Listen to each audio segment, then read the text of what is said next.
आपकी नज़र में सबसे बड़े टेकअवेज क्या हैं हिंदुस्तान के लिए? देखिए, एक तो डिफेंस पे समझौता, डिफेंस डील पे, मतलब हथियार खरीदने पे, सुखोई वो SU-57 या S-400 S-500 की भी बात हो रही, ये समझौते होंगे। दूसरा, क्रूड ऑयल पे समझौते होंगे, लेकिन मुझे लगता है कि शायद ये समझौते अनाउंस नहीं किए जाएंगे जब तक कि भारत और अमेरिका के बीच में ट्रेड डील कंप्लीट नहीं हो जाती। इसके साथ साथ सिविल न्यूक्लियर डील पे, सिविल न्यूक्लियर उस पर ज़रूर समझौता होगा, अनाउंस किया जाएगा। कोरनकुलम में अभी 2 और न्यूक्लियर रिएक्टर्स की बात हो रही है। फिर स्मॉल रिएक्टर्स की बात हो रही है, जो कि रूस के पास, अमेरिका के पास और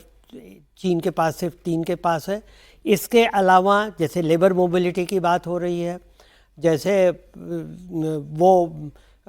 इसके अलावा ये भी होगा, स्पेस में बहुत बड़ा समझौता होने की उम्मीद है। ट्रेड में, फार्मास्यूटिकल में समझौता होने की उम्मीद है, ताकि भारत अपने फार्मास्यूटिकल्स और ज़्यादा मात्रा में भेज सके। हेल्थ में भी, हेल्थ केयर में बात होगी, IT में बात होगी, एग्रीकल्चर में फर्टिलाइज़र खरीदने के और इक्विपमेंट खरीदने की बात होगी,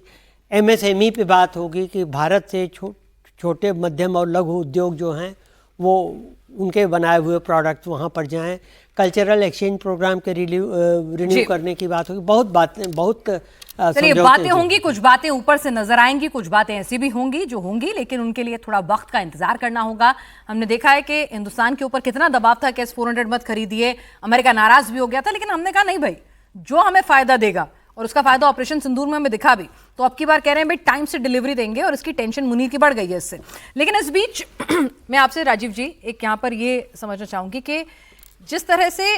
अभी हिंदुस्तान की जरूरत है कि ठीक है हम तो बाजार हैं भाई, हमें हथियार खरीदने हैं, हम अपनी चॉइस से खरीदेंगे, कोई कंपल्शन तो है नहीं कि रूस से ही खरीदने हैं, लेकिन इस वक्त हिंदुस्तान से ज्यादा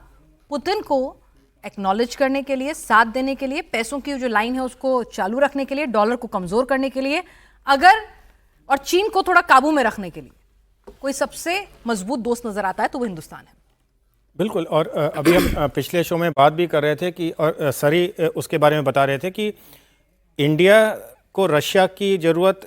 वनस्पत रशिया को इंडिया की ज़्यादा ज़रूरत है, बिकॉज इंडिया एक आज ऐसा ग्लोबल पावर है जिसकी तरफ, लीडरशिप की तरफ हर देश देखता है। और अगर इंडिया रशियन प्रेसिडेंट को इस तरह से वेलकम कर रहा है और इस तरह से उसकी विजिट को कंडक्ट कर रहा है, और जैसा सर ने बताया कि कल इतने सारे मुद्दों पे एग्रीमेंट हो सकता है, तो ये एक बहुत बड़ा संदेश है दुनिया के लिए एंड वैलिडेशन है पुतिन के लिए कि भाई रशिया जो है वो अभी तक फुल्ली आइसोलेटेड नहीं है और उसके पास बहुत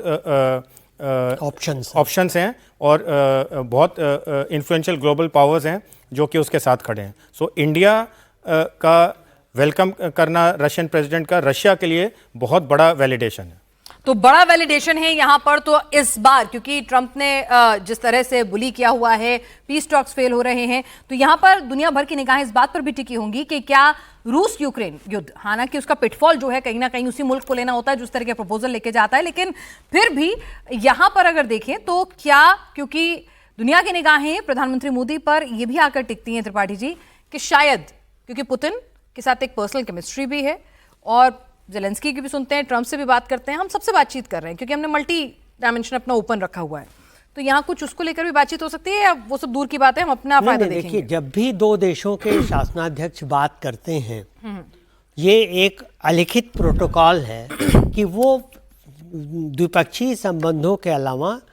regional relations, global relations, developments, इस पर बात करते हैं, अपने पक्ष एक दूसरे के सामने अपने विचार रखते हैं और इस पे एक सहमति बनाते हैं।